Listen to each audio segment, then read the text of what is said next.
What's up, everybody? Welcome back to Braveheart Poker.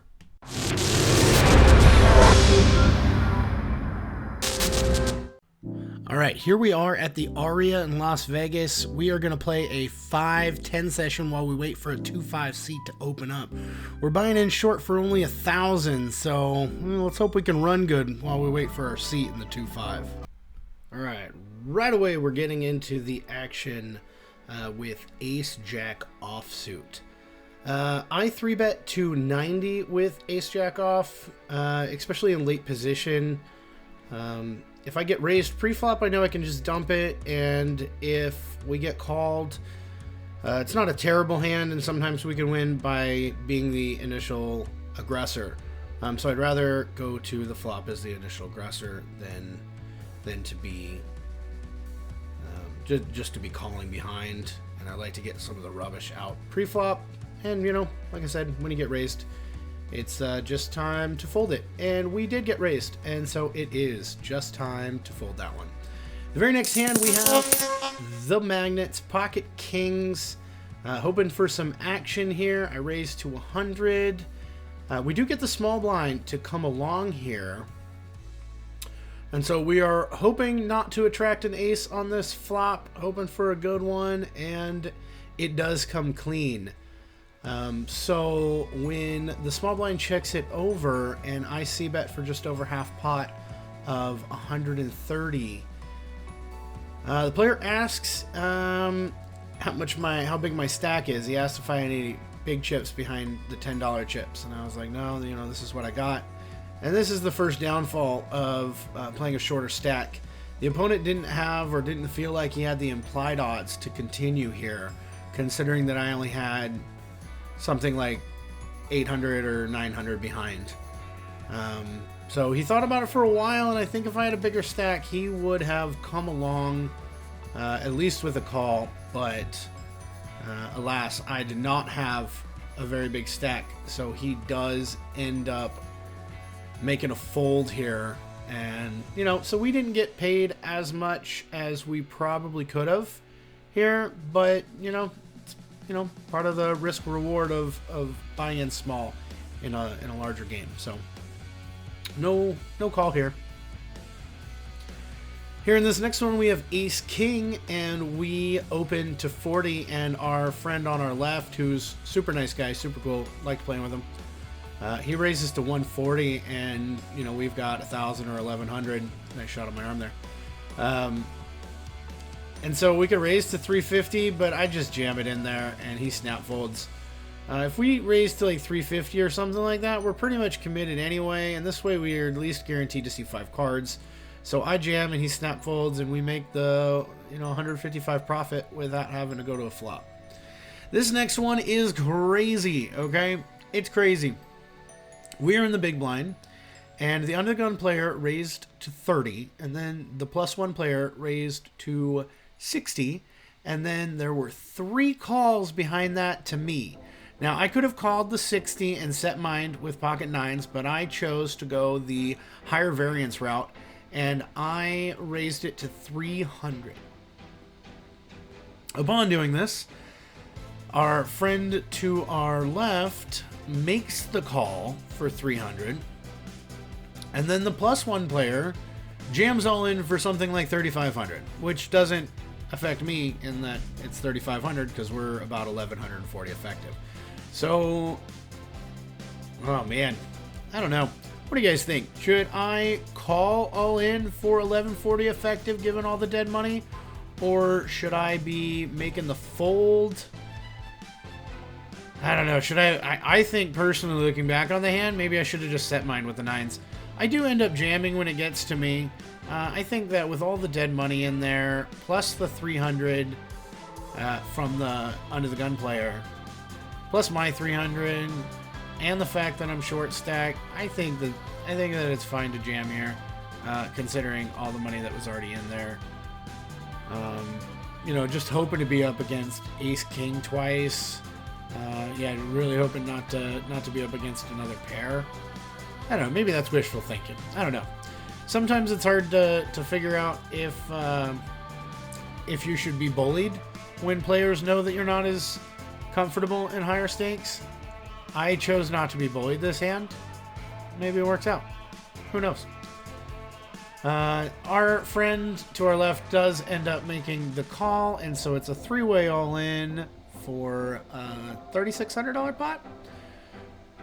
You know, considering, you know, if we can find ourselves a 9, we'll be good. We're up against queens. Yeah, right there on the flop, queen, drawing dead on the turn. Our friend next to us had ace king, so we ended up in third place when it was all said and done. And 9's not a good hand for us. I guess we could have played that one a lot better. We'd probably get away from it on the flop if we just call. Buy-in time. Time to get some of that money back. All right, here in this one, we get ace 9, and it's time to get some of that money back.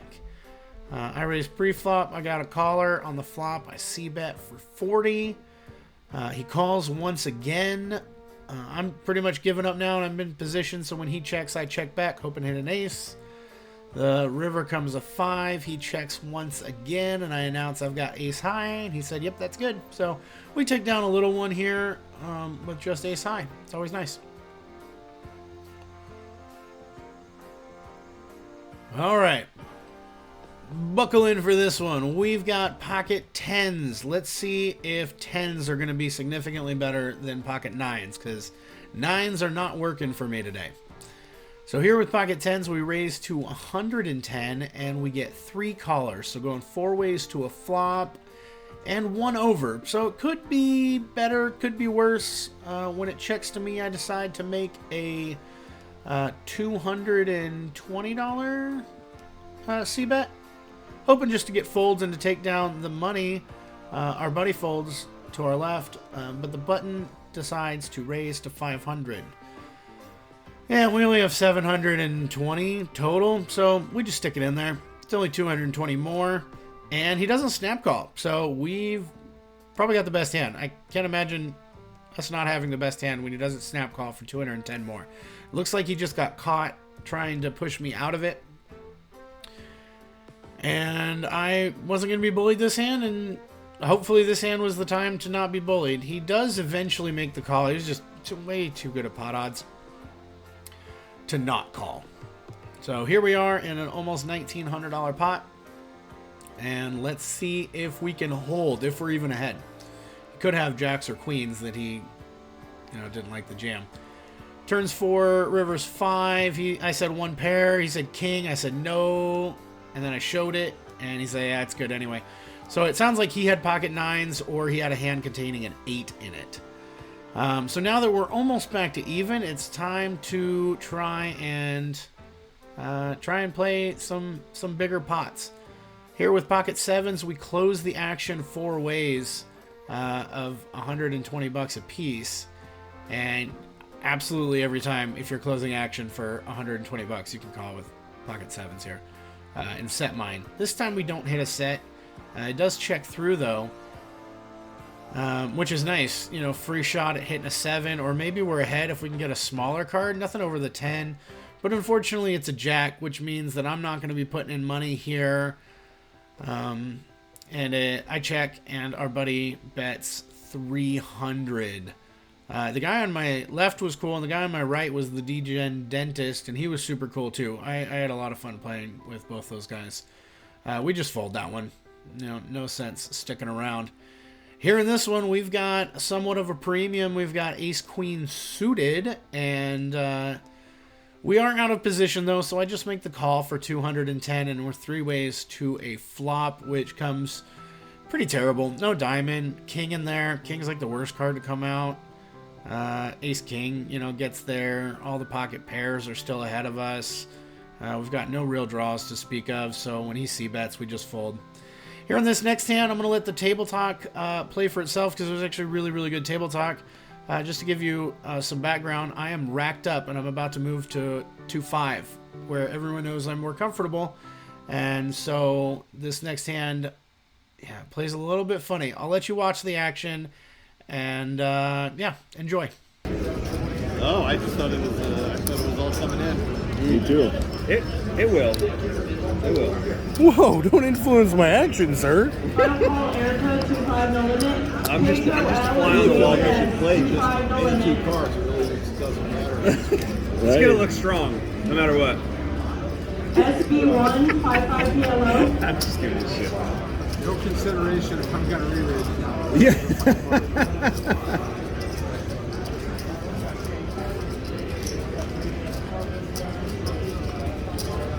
Sometimes this game's even more fun when you're not involved. Like this hand in particular. A lot of times it's more fun when you're not involved. In this case in particular, I wish I wasn't involved. Yeah, exactly. Yeah, I'm enjoying a lot more not being in this hand, that's for sure.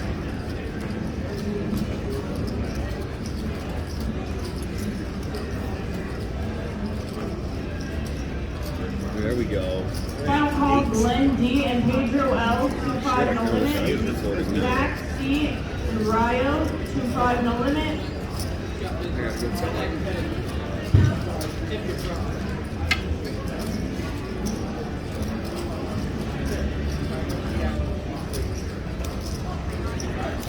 All in. Heidi ho!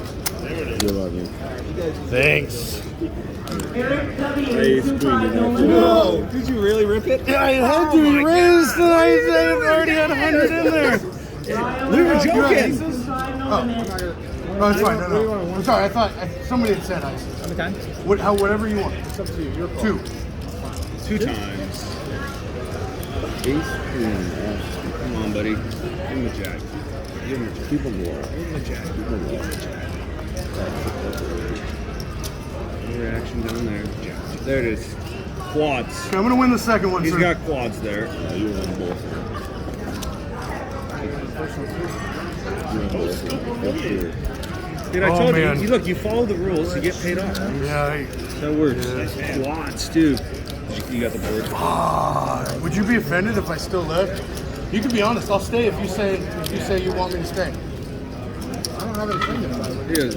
Okay, I'm just trying to be. I don't want to be that guy, you know. I'm pretty sure your camera stopped working. Hey. I mean, it's still going. I don't really have an opinion. Well, if it doesn't affect you either way, then I'm gonna Leave. That's the next word that I said before I turned off the camera. I think that sometimes it's in poor taste to win and then leave.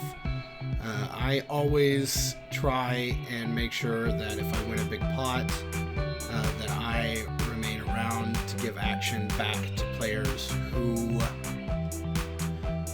gave action to me, and I think that's just good etiquette most of the time. That being said, you know, it's your money. You can leave whenever you want. Like, I'm not saying you shouldn't hit and run or something like that. Me personally, I'm gonna stay and give the action. The gentleman here, maybe it's a little different in Vegas where there's plenty of action everywhere. I was also a shorter stack, so maybe the gentleman would have preferred somebody to come sit down with a bigger stack. But he said he didn't care if I stayed or left.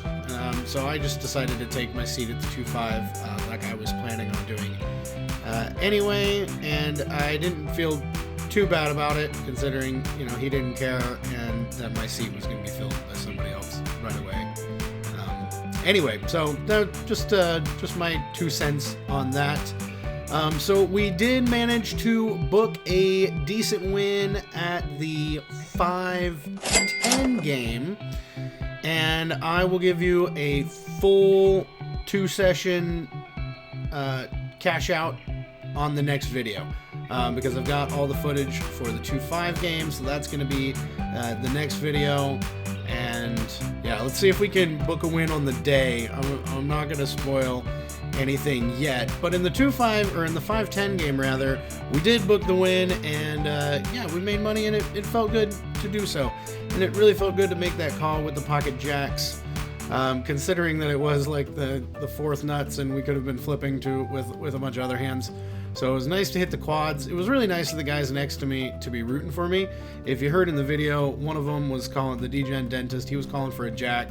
The guy on the other side of me was calling for low cards. You know, we didn't know what the other guy had at the time, but, you know, it felt good for the guys next to me, you know, to root for me. You know, maybe the guy on the other side of the table, maybe the guys next to him were rooting for him. you know, who knows? But you know, I'd been pretty friendly with the guys next to me, and you know, so it was nice. You know, it felt good.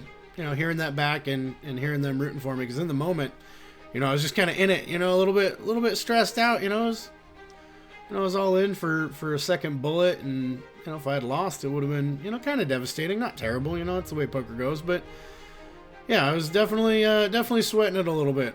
Really enjoyed the Aria and playing with the Aria. The staff was really nice. The dealers were very friendly. It was good to play there. So thank you to the Aria for allowing me to vlog there, and thank you to all the staff for being super cool and accommodating for, you know, all the people that were there trying to play. So, all right, thank you all for watching. Hit that like and subscribe button for me. It makes me feel good, even if 2 or 3 of you guys subscribe per video. It's still something, and it makes me feel better about making the videos. So, thank you guys very much, and we'll catch you next time.